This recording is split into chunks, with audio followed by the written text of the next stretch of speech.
వెంకటేశ్వర స్వామి వారు తన కళ్యాణానికి డబ్బిమ్మని కుబేరుణ్ణి పిలిచి అప్పు అడిగితే, కలియుగం కదండి, ఎందుకైనా మంచిది ప్రామిసరీ నోట్ రాసి ఇవ్వండి అని అడిగితే ఆయన రాసిచ్చిన ప్రామిసరీ నోటు ఆదివరాహస్వామి యొక్క పీఠం కింద ఉండేది చాలా కాలం.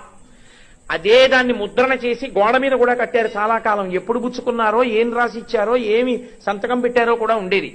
వెంకటేశ్వర స్వామి వారు సంతకం పెట్టిస్తే కుబేరుడు అన్నాడు, ఇది యుగధర్మం, మీరు ఒక్కరూ సంతకం పెట్టని డబ్బు చేసుకున్న తర్వాత ఒక్క సాక్షి ఉంటే బాగుంటుంది కదూ అన్నాడు. ఏమంటే ఎప్పుడూ అబద్ధం ఆటగా మహానుభావుడు తనలో తను రమిస్తూ కూర్చుంటాడు. శివుడితో పెట్టిస్తాను, పెట్టించండి, పెట్టాడు. ఆయనది పెట్టించారు కానండి, తనలో తాను రమిస్తూ ఉంటాడు. చండీశ్వరుడి దగ్గరే చిటికెయ్యాలి. ఆయన దగ్గరికి వెళ్ళి అయ్యా మా బాకీ అంటే త్రిశూలం పట్టుకుంటే కొంచెం ఎప్పుడు కళ్ళు తెరిచి చూసి ఆయన ఎవరినైనా చూడండి అంటే చతుర్ముఖ బ్రహ్మగారి సంతకం పెట్టించారు. ఇద్దరు మంచిదే, ముగ్గురు ఉంటే చూడండి అన్నారు. అంటే అప్పుడు మళ్ళీ అశ్వత్థ వృక్షం చేత పెట్టించారు. ముగ్గురు సంతకాలు పెడితే అప్పిచ్చాడు కుబేరుడు. అబ్బో, దాని మీద వెంకటాచల మహాత్యంలో తరిగొండ వెంగమాంబ గారు ఎంత గొప్ప వర్ణన చేసిందో.